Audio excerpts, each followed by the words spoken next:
বান্দরবান এবং কক্সবাজারে পাহাড় ধসে আরও 7 জনের মৃত্যু। আজ সকাল পর্যন্ত 96 ঘন্টায় রেকর্ড 760 মিলিমিটার বৃষ্টি বান্দরবানে। বন্যার সংখ্যায় চট্টগ্রাম সহ আরও 12 জেলা, সিলেট বিভাগেও বাড়ছে নদীর পানি। পানির কারণে আমাদের চলাফেরার খুবই অসুবিধা হচ্ছে।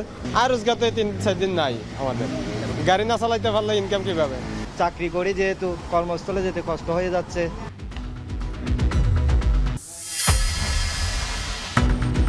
চট্টগ্রামে শিশু ইরা এবং ময়মনসিংহে নিসামণি ধর্ষণ এবং হত্যা মামলার রায় আজ।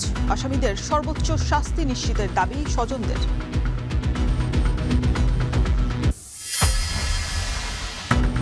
দখল দূষণে প্রাণহীন কুমিল্লার ডাকাতিয়া নদী। পরিবেশ বিপর্যয়ে কাজ হারাচ্ছে কৃষি এবং মৎস্যজীবীরা। দ্রুতই পুনর্খননের দাবি।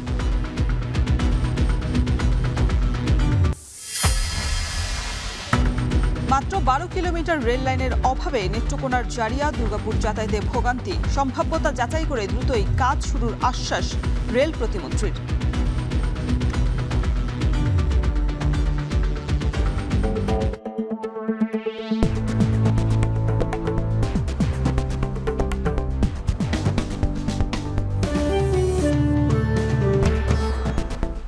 টানা 3 দিনের বৃষ্টিতে বিপর্যস্ত পুরো চট্টগ্রাম অঞ্চল। সকালে পাহাড় ধসে বান্দরবানে 5 জন এবং কক্সবাজারে আরও 2 জনের মৃত্যু হয়েছে। জোয়ারের পানিতে তলিয়েছে নোয়াখালীর হাতিয়ার 7টি ইউনিয়নের অধিকাংশ এলাকা। এদিকে সিলেট বিভাগেও নদ নদীর পানি বাড়তে থাকায় দেখা দিয়েছে বন্যার আশঙ্কা। বান্দরবানের লামার আজিজনগরে পাহাড় ধসে একই পরিবারের 3 জন সহ মোট 5 জনের মৃত্যু হয়েছে। বৃহস্পতিবার ভোরে ইউনিয়নের মিশন পাড়ায় দুর্ঘটনাটি ঘটে। বিষয়টি নিশ্চিত করেছেন আজিজনগর ইউনিয়নের চেয়ারম্যান মোবারক হোসেন। এদিকে কক্সবাজারের চকরিয়ার পাহাড় ধসে প্রাণ গেছে আরও 2 শিশুর। একটানা বৃষ্টিতে বন্যা এবং পাহাড়ি ঢলে বাড়ছে নিচু অঞ্চলের পানিও। পানিতে তলিয়েছে চকরিয়া, উখিয়া, টেকনাফের বেশ কিছু গ্রাম। এদিকে রাঙামাটির কাপ্তাই এবং সাজেক সহ বিভিন্ন জায়গায় পাহাড় ধসে বন্ধ রয়েছে যান চলাচল। দিঘিনালার কবাখালীতে পানি ঢুকে পড়ে প্লাবিত হয়েছে পাহাড়ি পাড়া। থই থই পানিতে তলিয়ে গেছে বন্দর নগরীর চট্টগ্রামও। পানি ঢুকে পড়েছে নিচু এলাকার দোকানপাট এবং বসত ঘরেও। নগরীর বাইরে পানি ঢুকেছে হাটহাজারী, সাতকানিয়া, সীতাকুণ্ড, বাঁশখালীর বেশ কিছু জনপদে। সিলেট বিভাগের জেলা হবিগঞ্জ এবং সুনামগঞ্জেও বাড়তে শুরু করেছে নদ নদীর পানি। বন্যার আশঙ্কা দেখায় দেয়ায় আতঙ্কে দিন পার করছেন স্থানীয়রা। অন্যদিকে ভারী বর্ষণে মেঘনার অস্বাভাবিক জোয়ারে নোয়াখালীর হাতিয়া উপজেলার 7 ইউনিয়নের অধিকাংশ এলাকায় প্লাবিত হয়েছে।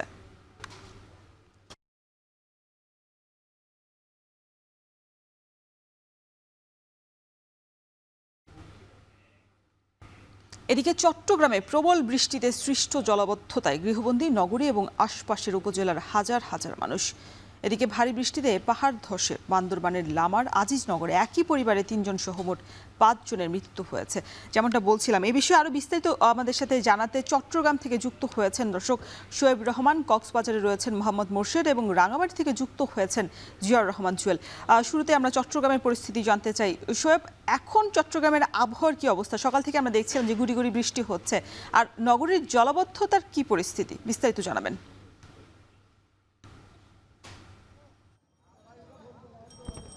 এনি সকাল থেকেই কিন্তু চট্টগ্রামে ঝুম বৃষ্টি ছিল, তবে গেল 1 ঘন্টা ধরে বৃষ্টিপাত থেমেছে এবং থেমে থেমে কিন্তু রোদের দেখাও মিলছে। এবং যেহেতু 1 ঘন্টা যাবৎ বৃষ্টি হচ্ছে না, নগরীর বিভিন্ন এলাকাতে যেখানে পানি হাঁটু বা গোড়ালি সমান ছিল সেখানে পানি এখন কিছুটা নেমেছে, অর্থাৎ ধীরে ধীরে পানি কিন্তু নামতে শুরু করেছে প্রায় 1 ঘন্টা বৃষ্টিপাত না হওয়ার কারণে। আমরা দেখেছি এই কাতালগঞ্জে সকালে কিন্তু এখানে হাঁটু সমান পানি ছিল, কিন্তু এখন সেই পানি কিছুটা কমেছে। এখন এর পাশাপাশি নগরীর আগ্রাবাদের বিভিন্ন এলাকায় জলাবদ্ধতা ছিল, বিশেষ করে সিডি আবাসিক এলাকা, বাণিজ্যিক এলাকা সহ বিভিন্ন এলাকা দেখেছি।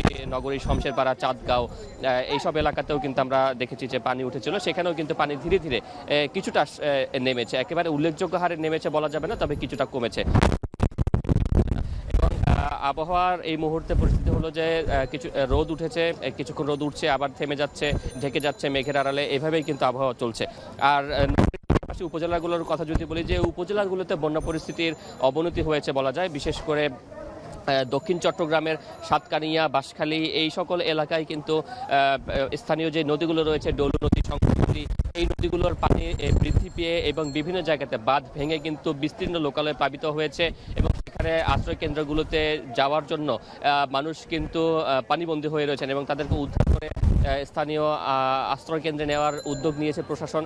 এবং এর পাশাপাশি যদি বলি যে চট্টগ্রামের উত্তর অঞ্চলের যেই উপজেলাগুলো রয়েছে হাটহাজারী, ফটিকছড়ি, রাঙ্গুনিয়া, রাউজান, এখানেও কিন্তু কোথাও কোথাও হালদা নদীর বাঁধ ভেঙে সেখানে বেশ কিছু এলাকা প্লাবিত হয়েছে এবং সেখানে বাঁধে জিও ব্যাগ স্থাপন করে কিন্তু লোকালয়ে যাতে পানি ঢুকে না পড়ে সেই ব্যবস্থা নেওয়ার চেষ্টা করছে স্থানীয় প্রশাসন। এবং স্থানীয় প্রশাসন প্রত্যেকেই বলছেন যেহেতু চট্টগ্রাম পাহাড়ি অঞ্চল, এরই মধ্যে বেশ কয়েকটি জায়গায় পাহাড় ধসে বেশ কয়েকজনের প্রাণহানি হয়েছে। আমরা যেটুকু দেখেছি গেল 3 দিনে চট্টগ্রামে এবং আশেপাশের উপজেলা মিলিয়ে অন্তত 5 জনের মৃত্যুর খবর আমরা জানতে পেরেছি। তাদের মধ্যে কেউ পাহাড় ধসে এবং কেউ পানিতে ডুবে কিন্তু মৃত্যুবরণ করেছেন।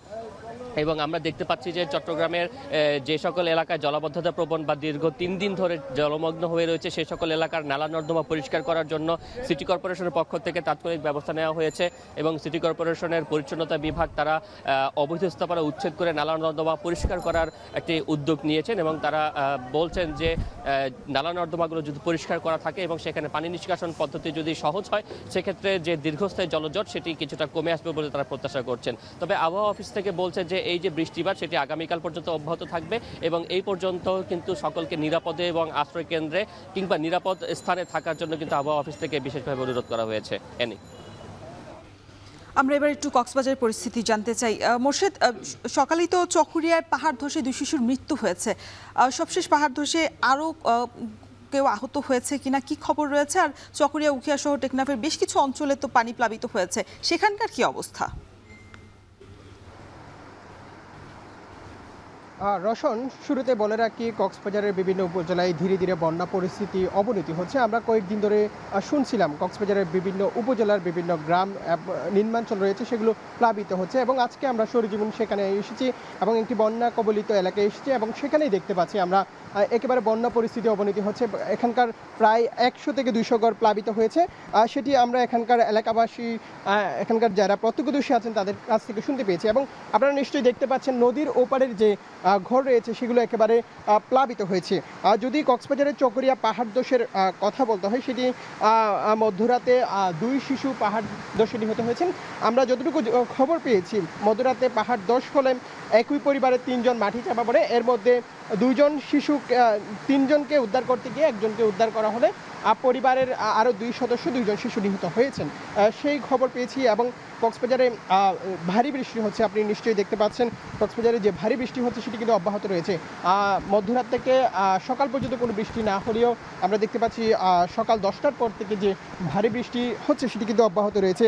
এবং আরেকটি বিষয় আপনাদেরকে জানিয়ে রাখি, কক্সবাজারে গত 24 ঘন্টায় 125 মিলিমিটার পর্যন্ত বৃষ্টিপাত রেকর্ড করা হয়েছে এবং এই বৃষ্টি যদি আরও বেশি অব্যাহত থাকে তাহলে কক্সবাজারে ভয়াবহ বন্যা পরিস্থিতি দেখা দিতে পারে।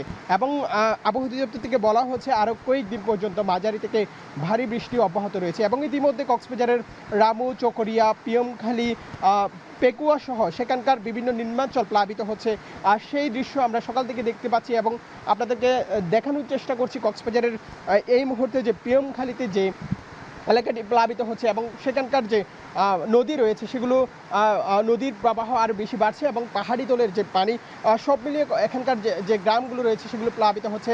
একটু আগেও আমরা দেখতে পেয়েছি মসজিদ, মাদ্রাসা এবং যে স্কুলগামী যে শিক্ষার্থীগুলো রয়েছেন তাদের সাথেও আমরা কথা বলেছি, তারাও বলছেন তাদের নানা অসুবিধা হচ্ছে না এবং রান্নাঘরে সহ পানি ঢুকে গেছে এমন একটি অবস্থা। দোকানপাট সহ এখানকার যে গ্রামটি রয়েছে সেখানে পানি প্লাবিত হচ্ছে এবং অস্থায়ী বন্যা পরিস্থিতি দেখা দিয়েছে। এবং এই পরিস্থিতি যদি আরও বেশিক্ষণ থাকে এবং যদি আরও দীর্ঘক্ষণ পর্যন্ত বৃষ্টি হয় তাহলে এই এলাকাটিতে আরও বন্যা পরিস্থিতি দেখা দিতে পারে। অর্থাৎ কক্সবাজারের বিভিন্ন উপজেলার যে নিম্নাঞ্চলগুলো রয়েছে সেখানে বন্যা পরিস্থিতি দেখা দিচ্ছে ধীরে ধীরে। আর রোশন, এই ছিল কক্সবাজার থেকে যে এলাকাটি প্লাবিত হয়েছে সেখান থেকে সর্বশেষ।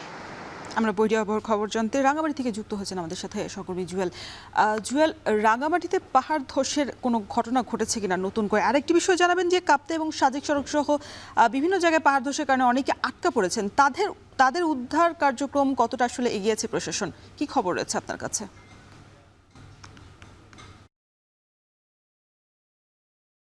রোশন, বলে রাখি যে গতকাল আর আগের দিন দুদিন যে বৃষ্টিপাত হয়েছে তার কারণেই সবচেয়ে বেশি সমস্যা তৈরি করেছে এখানকার জনজীবনে। বিশেষ করে আপনি যেটি বলছিলেন যে রাঙ্গামাটিতে সবচেয়ে আলোচিত যে সাজেক পর্যটন কেন্দ্র, সেখানে আসলে পর্যটকরা গিয়েছিলেন। এর মধ্যে নিরাপত্তার জন্য জেলা প্রশাসন থেকে পরবর্তী নির্দেশ না দেওয়া পর্যন্ত সাজেক ভ্রমণের নিষেধাজ্ঞা দিয়েছে জেলা প্রশাসন।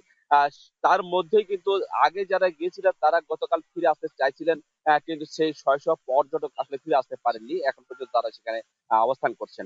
আজ হয়তো পানি কিছুটা কমবে, তারা সড়ক যোগাযোগ স্বাভাবিক করবে, তারপরেই তারা হয়তো গন্তব্যে ফিরবেন। বলে রাখি সেখানে যাওয়ার জন্য যে খাগড়াছড়ির কবাখালী একটা এলাকা রয়েছে দীঘিনালা উপজেলার, সেখানে যেমন পানি উঠেছে, সড়ক তলিয়ে গিয়েছে।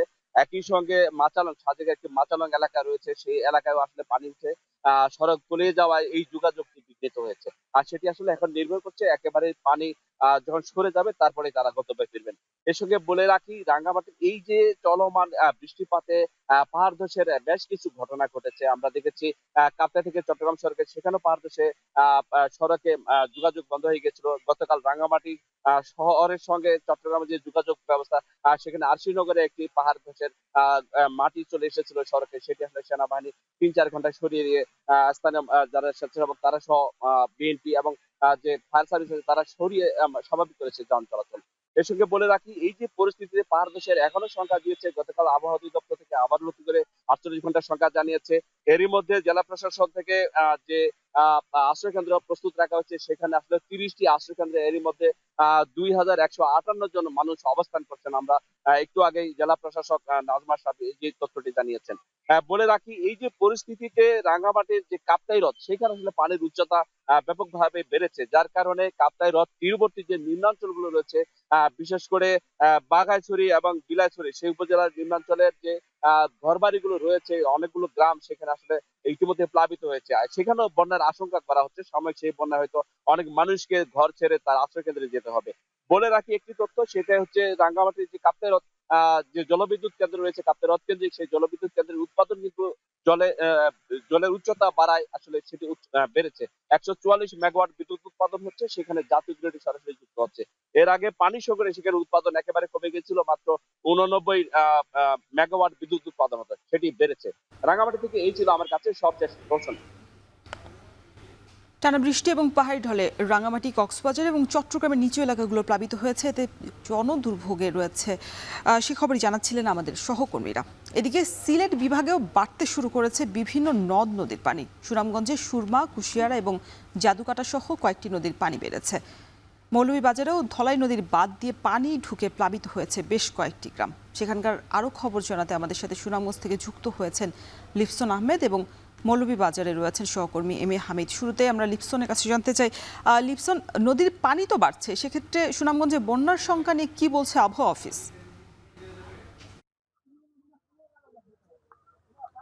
রোশন, মূলত যদি বলি গত ২ দিন ধরে কিন্তু টানা বৃষ্টিপাত এই জেলা অব্যাহত রয়েছে। বিশেষ করে আজকে সকাল থেকে এখন পর্যন্ত আপনারা দেখতেই পাচ্ছেন যে বৃষ্টিপাত অব্যাহত রয়েছে। তবে আমরা যদি বলি যখনই এই জেলায় বৃষ্টিপাত কিংবা নদীর পানি তখনই কিন্তু আসলে এই মানুষদের মধ্যে একটি আতঙ্ক বিরাজ করে। বিশেষ করে যদি এই অঞ্চলে বৃষ্টিতে কিন্তু আসলে এই জেলায় বন্যা পরিস্থিতির সৃষ্টি হওয়ার কোনো সুযোগ নেই। তবে যখনই ভারতের যে চেরাপুঞ্জি রয়েছে সেখানে বৃষ্টিপাত অব্যাহত থাকে কিংবা ভারী থেকে তখনই কিন্তু এই জেলায় পাহাড়ি ঢল আর এতে কিন্তু এই জেলার যে নদীগুলো রয়েছে অর্থাৎ সুরমা, জাদুকাটা, বউলাই, রক্তি, এই নদীর পানি কিন্তু আসলে দ্রুত বৃদ্ধি পেতে থাকে। আর এতে কিন্তু আসলে পানি যখনই বিপদ সীমার উপরে ওঠে ঠিক সেই মুহূর্তে কিন্তু এই অঞ্চলের সড়ক থেকে শুরু করে একদম প্রান্তিক জনপদ তলিয়ে যায়, যার ফলে কিন্তু আসলে বন্যা পরিস্থিতি সৃষ্টি হয়। আর এতে কিন্তু এই জেলায় প্রায় ২৬ লাখ মানুষের কিন্তু আসলে জনদুর্ভোগ তৈরি হয়। তবে বিশেষ করে যদি বলি যেহেতু এখনো এই জেলার সীমার নিচে রয়েছে, অর্থাৎ কোনো এলাকা এখনো প্লাবিত হওয়ার খবর পাওয়া যায়নি। তবে একটি বিষয় জানিয়ে রাখি, যেহেতু নদীর পানি বৃদ্ধি পাচ্ছে এতে কিন্তু আসলে দুর্গম যে এলাকাগুলো রয়েছে অর্থাৎ থাইপুর থেকে শুরু করে ধর্মপাশা, মধ্যনগর, এই অঞ্চলের মানুষরা কিন্তু আসলে চরম আতঙ্কের মধ্যে পড়ছে। কারণ যেহেতু পাহাড়ি জল অর্থাৎ সীমান্ত এলাকা দিয়ে পাহাড়ি জল প্রথমে তাদেরকে ধাক্কা দেয়, যার ফলে কিন্তু এই এলাকাগুলো অর্থাৎ সীমান্ত এলাকার যে গ্রামগুলো রয়েছে সেই গ্রামগুলো প্রথম অবস্থা প্লাবিত হতে থাকে। ফলে কিন্তু আসলে তারা কিন্তু এই চরম কিংবা চরম আশ্রয়ের অভাবে তারা ভুগতে থাকেন। সেই সাথে আমরা যদি বলি এই বন্যার মোকাবেলা অর্থাৎ 2022 সালের 16 জুন থেকে কিন্তু পর থেকে এই জেলায় কিন্তু যখনই আসলে পানি কিংবা বৃষ্টি অব্যাহত থাকে কিংবা নদীর পানি বৃদ্ধি পেতে থাকে তখন থেকে কিন্তু আসলে জেলা প্রশাসনের পক্ষ থেকে সতর্কবার্তা জারি করা হয়। তবে ইতিমধ্যে জেলা প্রশাসন বন্যা মোকাবেলা করার জন্য সতর্ক অবস্থানে রয়েছে। তবে পানি উন্নয়ন বোর্ড বলেছে যেহেতু নদীর পানি বাড়ছে এতে কিন্তু এই জেলা বন্যার শঙ্কা রয়েছে। তো এই ছিল সুনামগঞ্জের নদীর পানির সর্বশেষ পরিস্থিতি। রৌশন, আমরা সিলেটের সুনামগঞ্জের পরিস্থিতি জানছিলাম, এবার একটু মৌলভীবাজার খবর জানতে চাই। হামিদ, ধোলাই নদীর বাঁধ ভেঙে কতটি গ্রাম আসলে প্লাবিত হয়েছে আর অন্যান্য বন্যা নিয়ন্ত্রণ বাঁধের কি অবস্থা?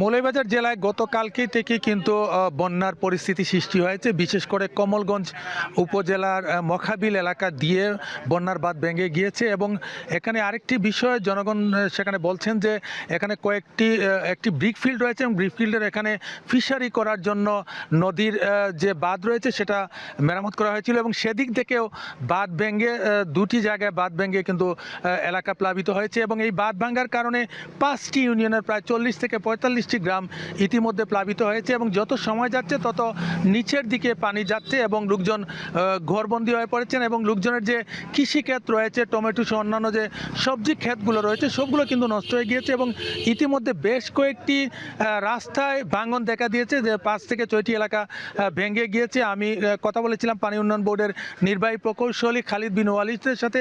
তিনি জানিয়েছেন যে মৌলভীবাজারে মনু এবং দলাই নদীর পানি ইতিমধ্যে বিপদসীমার উপর রেলওয়ে ব্রিজ পানি 55 সেন্টিমিটার উপর দিয়ে প্রবাহিত, অপরদিকে বিপদসীমার 33 সেন্টিমিটার উপর দিয়ে প্রবাহিত হচ্ছে। তিনি বলছেন এভাবে যদি পানি বাড়তে থাকে তাহলে আরো বন্যার সংখ্যা রয়েছে।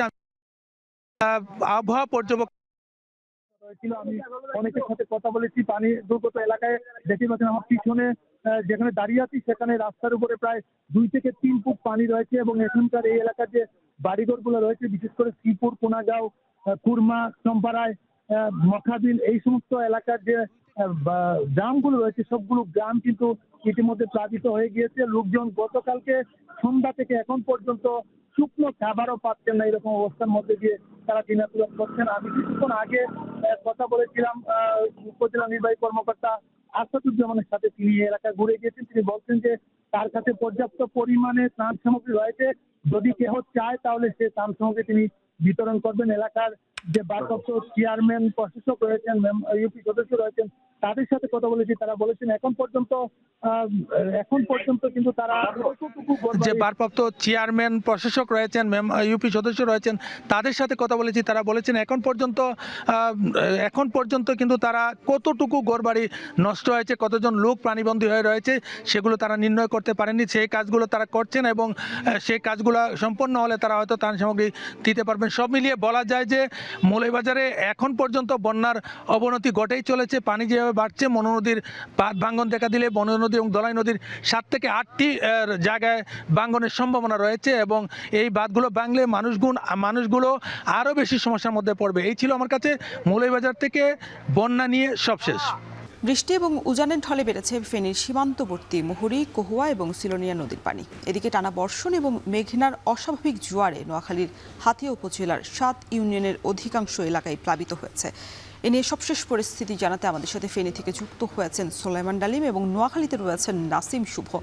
আর ডালিম, নদীর পানি বাড়ায় নিম্নাঞ্চল প্লাবিত হওয়ার শঙ্কা আছে কিনা, পরিস্থিতি কেমন দেখছেন? দর্শন, আমি এখন যেখানটায় দাঁড়িয়ে আছি এটি ফেনীর ফুলগাজী উপজেলা এবং পাশে যে নদীটি এটি মুহুরী নদী। আমরা দেখেছি যে সকালে এই নদীর পানি যে পরিমাণ ছিল 10টা নাগাদ সেই পানি কিন্তু প্রায় 10 সেন্টিমিটারের বেশি বেড়েছে। আমরা কথা বলেছি এখানকার যে পানি উন্নয়ন বোর্ড আছে তাদের সাথে, তারা বলেছেন যে ফেনী সীমান্তবর্তী যে 3টি নদী রয়েছে মুহুরী, কহুয়া এবং সিলোনিয়া নদী, সেই 3টি নদীর পানি কিন্তু ক্রমাগতই বাড়ছে। গতকাল এবং আজকের যে পরিস্থিতি, সেই পরিস্থিতি কিন্তু নদীর যে পানি বৃদ্ধি সেটির দিকেই যাচ্ছে। তবে বিপদসীমা এখনো অতিক্রান্ত করেনি। বিপদসীমার 1.85 সেন্টিমিটার নিচ দিয়ে কিন্তু পানি প্রবাহিত হচ্ছে। তবে নদীর তীরবর্তী যারা রয়েছেন তাদের মধ্যে কিন্তু শঙ্কা রয়েছেন। তারা বলছেন যে প্রতি বছরই বন্যা এলে এখানকার যে নদী তীরবর্তী বাঁধ রয়েছে 122 কিলোমিটার বাঁধ, সেই 122 কিলোমিটার বাঁধের কোথাও না কোথাও ভাঙে এবং তাদের ঘরবাড়ি থেকে শুরু করে সম্পদ নষ্ট হয়, সম্পদ হানি হয়। আমরা কথা বলেছি যে ফেনী যে আবহাওয়া বিভাগ রয়েছে তাদের সাথে, তারা আমাদেরকে যেমনটি জানিয়েছে যে গত 3 দিনে যে টানা বৃষ্টি সেটির কিছুটা উন্নতি হয়েছে। আজকে এখন সময়টা কিন্তু বৃষ্টি নেই। তারা বলেছেন যে আমাদেরকে গত 24 ঘন্টায় 54 মিলিমিটার বৃষ্টি রেকর্ড করেছেন তারা। সব মিলিয়ে এখানকার যে পরিস্থিতি রয়েছে সেটি হচ্ছে যে নদীর পানি বাড়ছে। নদী তীরবর্তী যারা রয়েছেন তাদের মধ্যে বন্যার এক ধরনের শঙ্কা বিরাজ করছেন। তারা বলছেন যে নদীর যদি বিপদসীমা অতিক্রান্ত করে তাহলে যে দুর্বল বাঁধগুলো রয়েছে সেটির কোথাও না কোথাও ভাঙবে এবং তাদের দুর্ভোগ পোহাতে হবে। আমরা কথা বলেছি জেলা প্রশাসকের সাথে, তিনি আমাদেরকে জানিয়েছেন যে এই যে দুর্যোগ ব্যবস্থাপনায় তারা একটি মিটিং করেছেন এবং সংশ্লিষ্ট সকলকে প্রস্তুত থাকার জন্য তারা বলেছেন এবং স্বেচ্ছাসেবক যারা তাদেরকেও প্রস্তুত থাকতে বলেছেন। এই নদী তীরবর্তী যারা রয়েছেন বিশেষ করে ফুলগাজীর এবং পরশুরামের মুহুরী কুয়া এবং সিরুনিয়া নদী পাড়ে যারা মানুষ রয়েছেন তারা বলছেন যে তাদের যে দীর্ঘদিনের ভোগান্তি সেটি লাঘবে সরকার যে উদ্যোগটি নিয়েছে, একটাকে যেই 1500 কোটি টাকার বেশি যে প্রকল্পটি এসছে সেই প্রকল্পটি যদি সেনাবাহিনীর মাধ্যমে নির্মাণ করা হয় এবং টেকসইভাবে নির্মাণ করা হয় তাহলে তাদের যে দীর্ঘদিনের ভোগান্তি সেটি কিন্তু কমবে। সব মিলিয়ে ফেনীর ফুলগাজী পরশুরাম এবং ফেনীর যে বন্যা পরিস্থিতি সেটি এখনও অনেকটাই নিয়ন্ত্রণে আছে এবং নদীর যে পানি সেটি এখনও বিপদসীমার নিচ দিয়ে প্রবাহিত হচ্ছে। অপরদিকে আমরা দেখেছি যে টানা 3 দিনের বৃষ্টির কারণে কিন্তু নিম্ন শ্রেণীর মানুষ যারা অসহায় যারা শ্রেণীর মানুষ রয়েছেন তাদের কর্মহীন এবং তারা বিপাকে পড়েছেন। এই ছিল ফেনীর যে নদীর পানি পরিস্থিতি সেটির খবরের সর্বশেষ। আমরা এবার নোয়াখালীর পরিস্থিতি জানতে চাই। শুভ, নোয়াখালীর হাতিয়া উপজেলার যে 7 ইউনিয়নের বেশ কয়েকটি এলাকা প্লাবিত হয়েছে, সেখানকার মানুষের এখন কি অবস্থা, বিস্তারিত জানাবেন। রৌশন, গত কয়েকদিনে যে টানা বর্ষণ এবং মেঘনা নদীর যে জোয়ার সেটি স্বাভাবিক সময়ের তুলনায় অতিরিক্ত বৃদ্ধি পাওয়ায় কিন্তু নোয়াখালীর যে হাতিয়া দ্বীপ উপজেলা রয়েছে সেই হাতিয়া উপজেলার 7টি ইউনিয়নে কিন্তু জোয়ারের পানি প্রবেশ করেছে। পাশাপাশি বাকি যে 4টি ইউনিয়ন রয়েছে সেগুলোতেও অতিবৃষ্টিতে জলাবদ্ধতার সৃষ্টি হয়েছে এবং পৌর এলাকাতেও জলাবদ্ধতার সৃষ্টি হয়েছে, যার কারণে কিন্তু এই সকল এলাকার মানুষেরা চরম বিভাগে দিনাতিপাত করছেন এবং গত কয়েকদিন থেকে কিন্তু তারা অনেকটা কর্মহীন এবং ঘরের চারপাশে পানি হওয়ায় তারা অনেকেই বের হতে পারছেন না। তো আমি কথা বলেছি হাতিয়া উপজেলা নির্বাহী কর্মকর্তার সাথে, তিনি জানিয়েছেন কিছুক্ষণ আগে অর্থাৎ আজ সকাল 11টা থেকে কিন্তু তারা হাতিয়ার 11টি ইউনিয়নে 11টি পৃথক টিম তারা কিন্তু ত্রাণ বিতরণ কার্যক্রমে শুরু করেছেন এবং তারা কিন্তু একদম প্রত্যন্ত অঞ্চল পর্যন্ত গিয়ে তাদের ত্রাণ বিতরণ কার্যক্রম চালাবেন বলে কিন্তু আমাদেরকে জানিয়েছেন। পাশাপাশি হাতিয়ার যে নদীরক্ষা বাঁধগুলো রয়েছে সেই নদীরক্ষা বাঁধগুলো যে সকল এলাকায় ঝুঁকিপূর্ণ বাঁধ রয়েছে সে সকল এলাকায় কিন্তু গত 3 দিন আগ থেকে পানি উন্নয়ন বোর্ডের সাথে সমন্বয় করে কিন্তু তারা জিও ব্যাগ ডাম্পিং এর কাজ করেছেন বলে ইউএনও আমাদেরকে জানিয়েছেন। তো আমরা আজ সকাল থেকে হাতিয়ার বিভিন্ন দুর্গত এলাকা ঘুরে দেখেছি। আমরা দেখেছি চলমান যেই প্লাবন যার কারণে কিন্তু হাতিয়ার বেশ কিছু এলাকায় যে মাছের ঘেরগুলো ছিল সেগুলো পানিতে ডুবে গেছে। পাশাপাশি ফসল এবং প্রাণী সম্পদেরও ব্যাপক ক্ষয়ক্ষতি হয়েছে, যার পরিমাণ কয়েক কোটি টাকার মতোই হবে বলে আমরা যারা ভুক্তভোগী তাদের সাথে কথা বলে জানতে পেরেছি। এদিকে হাতিয়ার বর্তমান পরিস্থিতির কারণে কিন্তু আজকে হাতিয়া উপজেলা যে সকল প্রাথমিক শিক্ষা প্রতিষ্ঠান ছিল সেগুলো কিন্তু মৌখিকভাবে যে সকল দুর্গম এলাকা যেগুলোতে আসলে শিক্ষার্থীরা যাতায়াত করতে পারবে না সেগুলো বন্ধ ঘোষণা করেছে প্রাথমিক শিক্ষা অধিদপ্তর। পাশাপাশি উপজেলা প্রশাসন থেকেও শিক্ষকদের সাথে বিষয়টি তদারকি করা হচ্ছে। তো উপজেলা নির্বাহী কর্মকর্তা জানিয়েছেন আসলে যদি দুর্যোগময় পরিস্থিতি তৈরি হয় অর্থাৎ পরিস্থিতি আরো খারাপের দিকে যায় তাহলে কিন্তু আশ্রয় কেন্দ্র যেগুলো রয়েছে সেগুলোর পাশাপাশি হাতিয়ায় রেড ক্রিসেন্ট এবং সিপিপি যারা স্বেচ্ছাসেবক রয়েছেন তাদের পর্যাপ্ত টিম প্রস্তুত করা আছে এবং প্রয়োজনে তাদেরকে কিন্তু যেই দুর্যোগ পরিস্থিতি তৈরি হলে সে সকল আশ্রয় কেন্দ্রে কিন্তু তাদেরকে স্থানান্তর করার জন্য প্রশাসন প্রস্তুত রয়েছে। তো রোশন, এই ছিল আসলে নোয়াখালী থেকে আমার কাছে এখন অবধি সবশেষ। নোয়াখালী এবং ফেনীর আবহাওয়ার পরিস্থিতি জানাচ্ছিলেন আমাদের সহকর্মীরা। এখন জনপদের সময় হলো ছোট্ট একটা বিরতির, সাথেই থাকুন।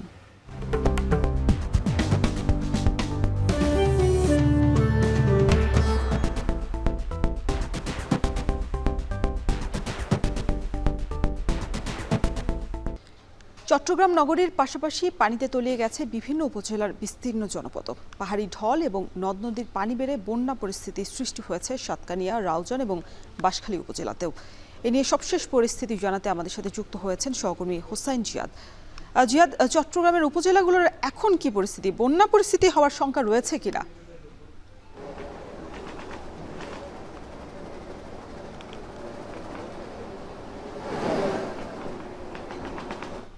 বন্যা পরিস্থিতির মতো অবস্থা তৈরি হয়েছে, বিশেষ করে সাতকানিয়া, চন্দনাইশ এই অংশগুলোতে, যেখানে সাঙ্গু নদীর কাছাকাছি যেই জায়গাগুলোর অবস্থান। গতকাল থেকে সাঙ্গু নদী পানি বিপদ সীমা অর্থাৎ পার ভেঙে আসলে বিভিন্ন লোকালয়ে প্রবেশ করেছে।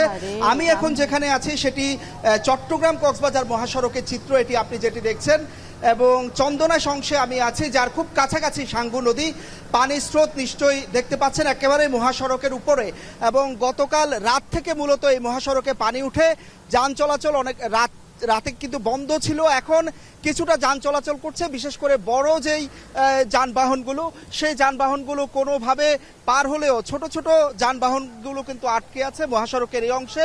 চন্দনাইশে আমরা দেখছি প্রায় আধা কিলোমিটার অংশে, এই অংশটিতে প্রায় হাঁটু থেকে কোমর সমান পানিতে তলিয়ে গেছে পুরো মহাসড়ক, এবং এর বাইরে এই অংশটির কিছু পরে আরেকটি অংশে, অর্থাৎ মোট দুটি অংশে পানি উঠেছে, যেখানে কোমর থেকে হাঁটু সমান পানি। আমরা মহাসড়কে দেখছি ছোট ছোট যানবাহনে করে অনেকে পার হচ্ছেন, এবং এই অংশে পার হতে গিয়ে বাড়তি ভাড়া আসলে গুনতে হচ্ছে সবাইকে।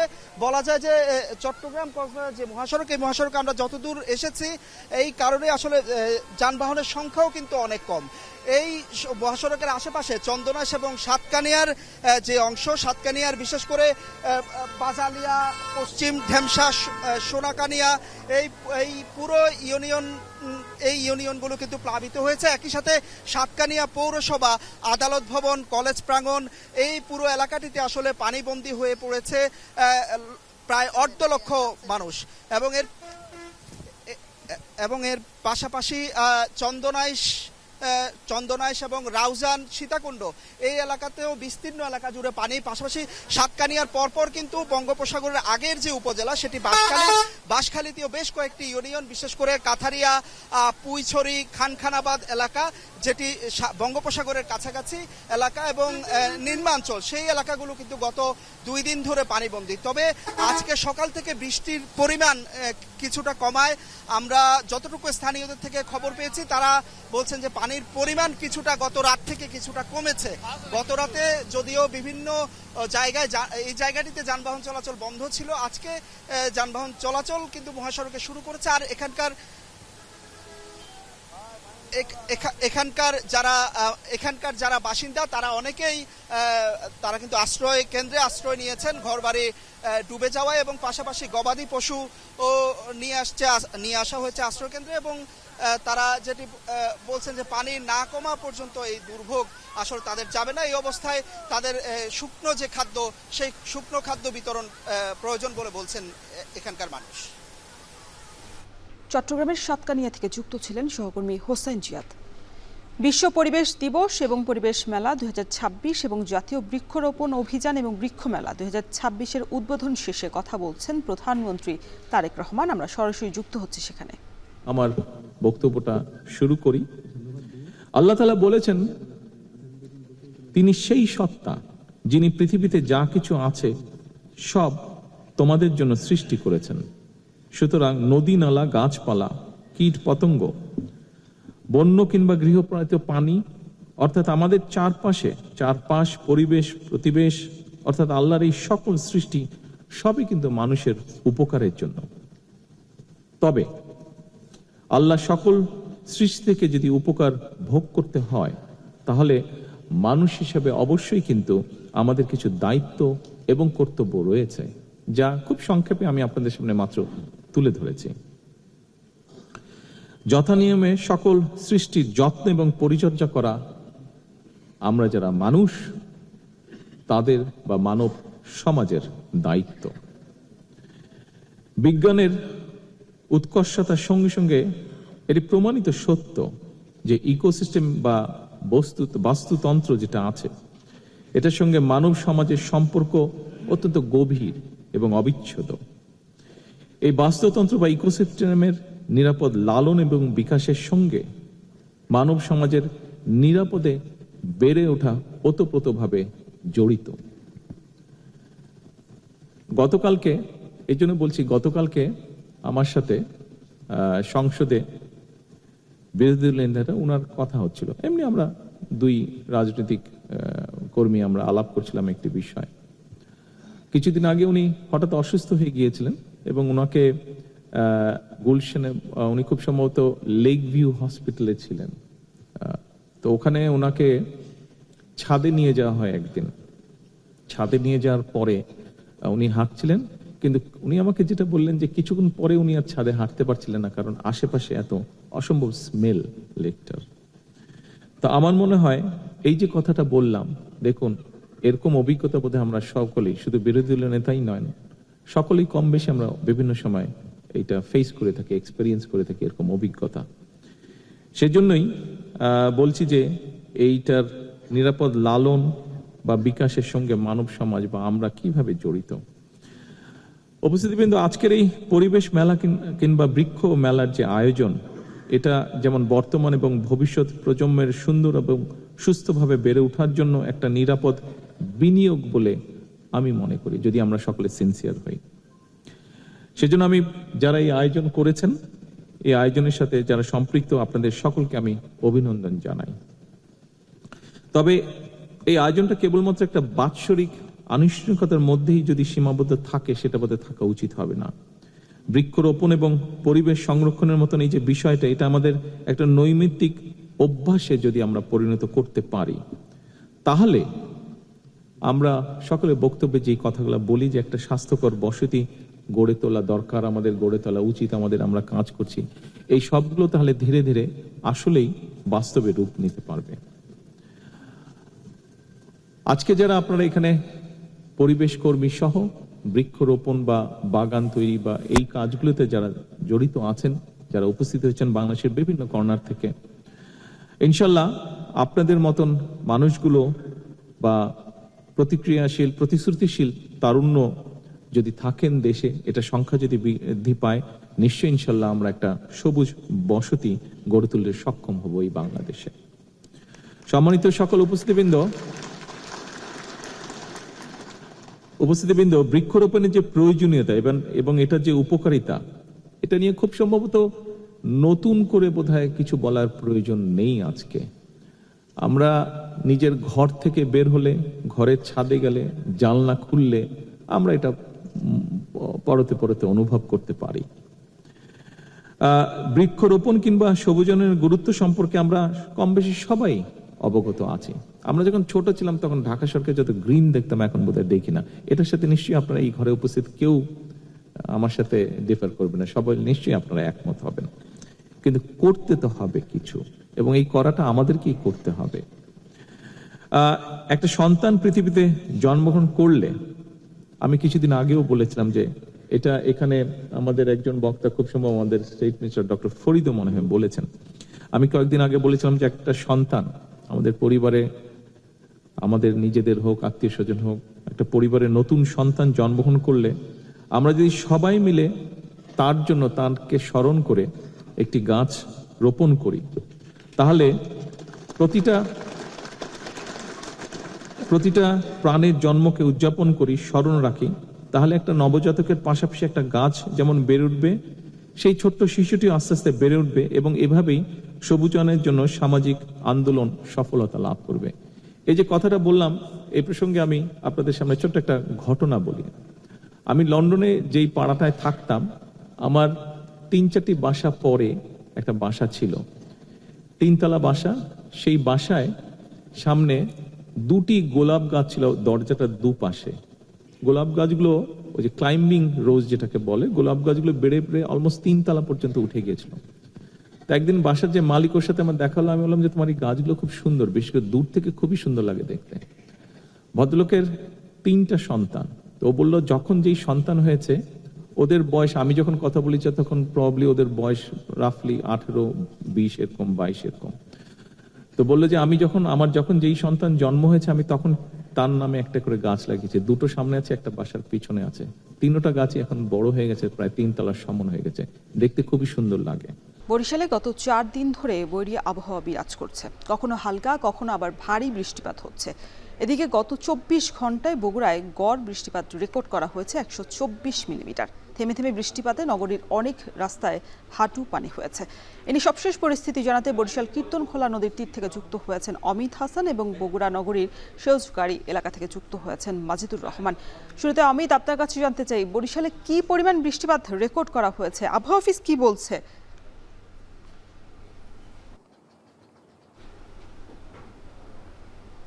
রওশন, একটু জানিয়ে রাখি, বরিশালে শেষ কয়েকদিন ধরেই কিন্তু এই বৈরী আবহাওয়া বিরাজ করছে। আজ ভোর 6টা পর্যন্ত গত 24 ঘন্টায় আবহাওয়া অফিসের তথ্য মতে বৃষ্টিপাত রেকর্ড করা হয়েছে 57.2 মিলিমিটার। তবে সকালের পর থেকে বৃষ্টিপাত কিছুটা কমেছে। এই মুহূর্তে আকাশ মেঘাচ্ছন্ন থাকলেও বৃষ্টিপাতের পরিমাণ কিন্তু খুবই কম। তবে গতকালকে সারা রাত কিন্তু বৃষ্টিপাত হয়েছে, যার কারণে আজকে সকালে দেখা যাচ্ছে যে বিভিন্ন নদীর পানি কিছুটা বাড়তি রয়েছে। বিশেষ করে কীর্তনখোলা সহ অন্যান্য যে নদীগুলো রয়েছে স্বাভাবিকের তুলনায় কিছুটা পানি বেড়েছে। এবং আবহাওয়া অফিস বলছে যে সমুদ্র এবং নদী বন্দরকে যে সতর্ক সংকেত জারি করা রাখা হয়েছিল, 3 নম্বর সতর্ক সংকেত সমুদ্র বন্দরগুলোকে, সেটি এখন পর্যন্ত অব্যাহত রয়েছে। আগামী 2-3 দিন এই আবহাওয়া অব্যাহত থাকবে বলে জানিয়েছে আবহাওয়া অফিস। এবং আরেকটু জানিয়ে রাখি যে বরিশাল নদী বন্দর থেকে এখন পর্যন্ত সব ধরনের নৌযান চলাচল কিন্তু স্বাভাবিক রয়েছে। বিশেষ করে অভ্যন্তরীণ রুটের যে নৌযানগুলো রয়েছে, হিজলা, মেহেন্দিগঞ্জ, ভোলা রুটের যে লঞ্চগুলো রয়েছে সেগুলোর কিন্তু সকাল থেকেই ছেড়ে যাচ্ছে বরিশাল নদী বন্দর থেকে। এছাড়া ঢাকা থেকে যে লঞ্চগুলো ছেড়ে এসেছে সেগুলো কিন্তু সকালেই বরিশালের নৌবন্দরে এসে পৌঁছেছে। এবং আপনারা এই মুহূর্তে দেখছেন যে বরিশাল নদী বন্দর থেকে যে নদী পারাপারের ট্রলারগুলো সেগুলো কিন্তু যথাসময়ে ছেড়ে যাচ্ছে এবং যাত্রী পরিবহন করছে। সুতরাং বলা যায় যে আজকে সকাল থেকে আবহাওয়া পরিস্থিতি কিছুটা ভালো দেখা যাচ্ছে, বৃষ্টিপাত একদমই নেই, তবে আকাশ মেঘাচ্ছন্ন রয়েছে। তবে আবহাওয়া অফিস বলছে আগামী 2-3 দিন এই আবহাওয়া পরিস্থিতি অব্যাহত থাকবে এবং সমুদ্র বন্দরকে যে 3 নম্বর সতর্ক সংকেত দেখিয়ে যেতে বলা হয়েছে সেটিও এখন পর্যন্ত অব্যাহত রয়েছে। তবে বরিশালে এবার বৃষ্টিতে কিন্তু কোনো জলাবদ্ধতা সৃষ্টি হয়নি এবং নদীর পানি কিন্তু যে স্বাভাবিক পানির তুলনায় খুব বেশি উপর দিয়ে প্রবাহিত হয়েছে এরকম ঘটনা এখন পর্যন্ত ঘটেনি। তবে থেমে থেমে কখনো বৃষ্টি হচ্ছে, কখনো মাঝারি আকার বৃষ্টি হচ্ছে। তবে আবহাওয়া অফিস বলছে যে অতি বৃষ্টির সম্ভাবনাও রয়েছে এই সময়টিতে। তো বরিশালের আবহাওয়া পরিস্থিতি নিয়ে এই ছিল আমার কাছে সবশেষ। রওশন। মাজিদ, বগুড়া নগরীর কি অবস্থা, জনজীবনে ভোগান্তি কেমন দেখছেন টানা বৃষ্টিপাতের প্রভাবে?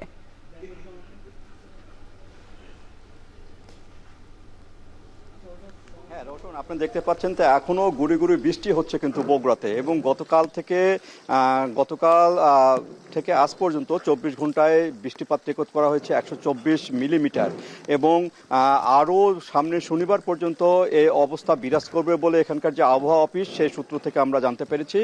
আর আপনারা এই জলবদ্ধতার যেটি দেখছেন সেটি কিন্তু শুধু এই রাস্তাটি নয়, এখানে আমি যেখানে রয়েছি সেউজগাড়ি কৃষি ফার্মের পাশে শুধু এই রাস্তা না, আরও অনেকগুলো প্রায় 7-8টি যে রাস্তা, সেই রাস্তাটি কিন্তু এরকমই জলাবদ্ধতা এবং কষ্ট করে কিন্তু মানুষজন এখানে পারাপার হচ্ছে। আর আপনারা জানেন যে দীর্ঘদিন এত বড় এলাকায় কিন্তু সিটি কর্পোরেশন না হওয়ার কারণে যে বরাদ্দটা কম ছিল পৌরসভা হিসাবে, সে বরাদ্দর কারণেই কিন্তু এতদিন এখানে উন্নয়ন করা যায়নি বলে এখানকার যে মেয়র উনি আমাদের জানিয়েছেন। এবং গতকাল রাতে যে আরও জলাবদ্ধতা ছিল সেই জলাবদ্ধতা কিন্তু নিরসনে গত রাত থেকেই কিন্তু এখানকার সিটি কর্পোরেশনে কিন্তু কাজ করছে। তবে এখানে ড্রেনেজ ব্যবস্থা এত খারাপ, এই কারণে কিন্তু রাস্তার দুধারে যে বাড়িঘর, সে বাড়িঘরের মানুষ কিন্তু খুবই কষ্টকর করছে এবং রাস্তার যে জলাবদ্ধতা সেটা কিন্তু বিরাজ করছে। আর এই জলাবদ্ধতার যে কারণটি সেটি হলো শুধু অধিক বৃষ্টিপাত না, পানি নিষ্কাশনে একটি ব্যবস্থা, তাছাড়া ড্রেনেজ অপরিষ্কার, বিভিন্ন কারণেই কিন্তু এই জলাবদ্ধতা দেখা দিয়েছে। আর আমি যদি নদী পাশে যে যমুনা নদী রয়েছে, আমাদের জেলাতে যমুনা নদী রয়েছে এবং তার উজানে যে গাইবান্ধার তিস্তা নদী রয়েছে, সেই তিস্তা নদীর পানি কিন্তু এখনো বিপদসীমা অতিক্রম করেনি, তবে পানি বেড়েছে। তবে ছোট করে বন্যা হওয়ারও কিন্তু একটা আশঙ্কার কথা বলছেন এখানে আবহাওয়াবিদরা, এবং সেটি কিন্তু শনিবারের দিকে কিছুটা পানি বাড়তে পারে এবং বন্যার যে ঘটনা সেটিও হতে পারে বলে এখানে আশঙ্কা করা যাচ্ছে।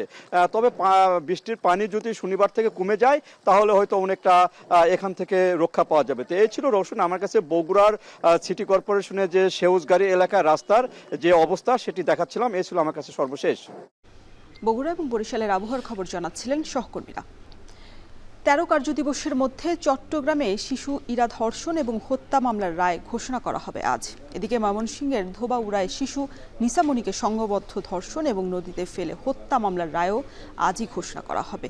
এ নিয়ে আরও বিস্তারিত জানাতে আমাদের সাথে চট্টগ্রাম আদালত থেকে যুক্ত হয়েছেন সহকর্মী কাজী মাহফুজ এবং ময়মনসিংহ থেকে যুক্ত হবেন সহকর্মী হারুনুর রশিদ। আমরা চট্টগ্রামের পরিস্থিতি জানতে চাই। মাহফুজ, শিশু ইরা ধর্ষণ এবং হত্যা মামলায় যারা অভিযুক্ত রয়েছেন তাদেরকে আদালতে আনা হয়েছে কিনা, আর রায় কখন ঘোষণা করা হবে?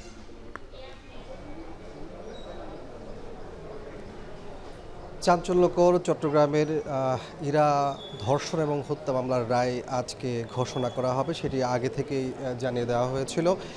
এরই মধ্যে আমরা দেখছি রায়কে কেন্দ্র করে সব ধরনের প্রস্তুতি সম্পন্ন করা হয়েছে, নিরাপত্তা ব্যবস্থা জোরদার করা হয়েছে। যদিও একমাত্র আসামি বাবু শেখ তাকে এখনও আদালতে হাজির করা হয়নি। আদালত সূত্র আমাদেরকে জানিয়েছেন যে বিকেল 3টা নাগাদ রায় ঘোষণা হবে, এমনটি আমরা জানতে পেরেছি।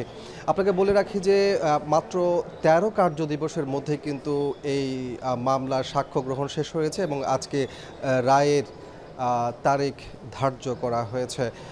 তার ব্যাকগ্রাউন্ডটা যদি আমরা বলি সেক্ষেত্রে বলতে হয় যে চলতি বছরের 1 মার্চ চট্টগ্রামের সীতাকুণ্ডে চকলেটের লোভ দেখিয়ে মূলত শিশু ইরাকে তার প্রতিবেশী বাবু শেখ কুমিরা থেকে সীতাকুণ্ড চন্দ্রনাথ পাহাড়ের দিকে অর্থাৎ বোটানিক্যাল গার্ডেনের দিকে নিয়ে যায় এবং সেখানে তাকে ধর্ষণের চেষ্টা করা হয়। পরবর্তীতে তার গলায় ছুরি চালানো হয়, এমন অভিযোগ কিন্তু পুলিশের মাধ্যমে মূলত আমরা জানতে পেরেছি। এবং পরবর্তীতে আমরা দেখেছি তাকে স্থানীয়রা উদ্ধার করে হাসপাতালে পাঠায়। 2 দিন চিকিৎসা নেয়ার পর সে চট্টগ্রাম মেডিকেল কলেজ হাসপাতালে মারা যায়। এরপরে এই ইরার মা বাদী হয়ে সীতাকুণ্ড থানায় মামলা করে এবং পরবর্তীতে 3 মার্চে তাকে আটক করা হয় এবং এই মামলাতে আমরা দেখেছি যে 11 জুন অভিযোগপত্র দাখিল করে পুলিশ, 18 জুন অভিযোগ গঠন করা হয় এবং 21 জুন আমরা দেখেছি যে সাক্ষ্য গ্রহণ থেকে যুক্তিতর্ক উপস্থাপন সবকিছু সম্পন্ন করে আজকে এই রায় ঘোষণা করা হচ্ছে। তো সবকিছু মিলিয়ে বলা যায় যে তার ভিকটিম যারা আছেন তারা সর্বোচ্চ শাস্তি প্রত্যাশা করছেন এই মামলায়। এ ছিল আমার কাছে ইরা হত্যা মামলার রায়ের সবশেষ তথ্য। চট্টগ্রাম থেকে যুক্ত ছিলেন কাজী মাহফুজ। দর্শক, যেমনটা বলছিলাম যে ময়মনসিংহের ধোবাউড়ায় যে শিশু নিসামণিকে সংঘবদ্ধ ধর্ষণ এবং নদীতে ফেলে হত্যা, তারও আজই মামলার রায় ঘোষণা করা হবে। আমাদের সাথে যুক্ত হয়েছেন সহকর্মী হারুনুর রশিদ। হারুন, মামলা শুরু হওয়ার ঠিক কয়দিন পর আসলে এই রায় ঘোষণা করতে যাচ্ছে, সেক্ষেত্রে আসলে কখন নাগাদ রায় ঘোষণা হতে পারে, বিস্তারিত জানাবেন। রওশন, ময়মনসিংহের ধোবাউড়ার আলোচিত শিশু নিসামণিকে সংঘবদ্ধ ধর্ষণের পর নদীতে ফেলে হত্যার ঘটনার মামলার 25 দিনের মাথায় আজকে রায় ঘোষণা করা হচ্ছে। গতকাল এই মামলার যুক্তিতর্ক শেষ হয় এবং শেষ হওয়ার পরেই কিন্তু আজকে রায় দেওয়ার যে তারিখ সেটি ঘোষণা করেন ময়মনসিংহের চিফ জুডিশিয়াল ম্যাজিস্ট্রেট আদালতের শিশু সহিংসতা দমন ট্রাইব্যুনালের বিচারক।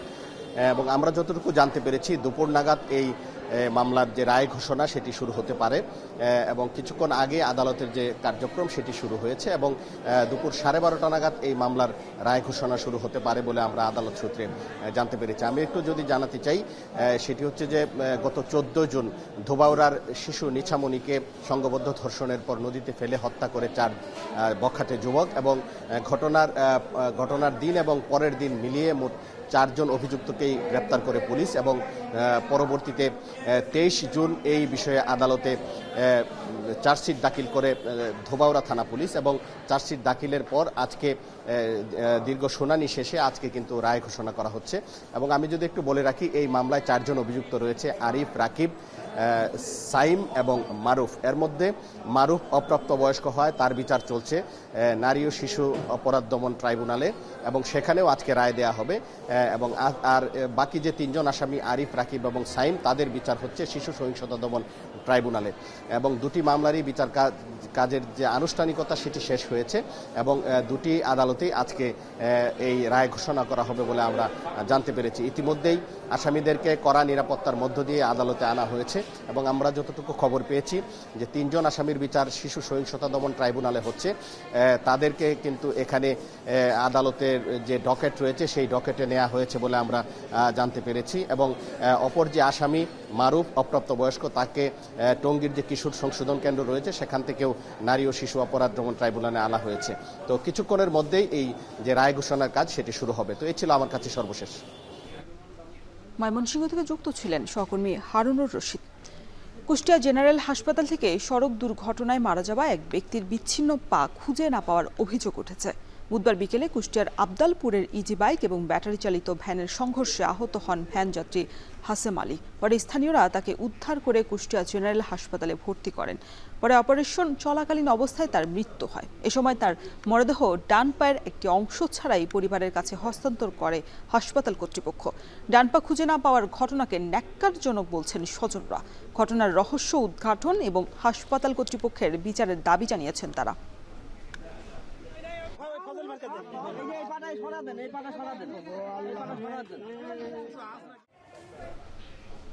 এই ছিল এখন জনপদের আয়োজনে। এতক্ষণ সঙ্গে থাকার জন্য ধন্যবাদ।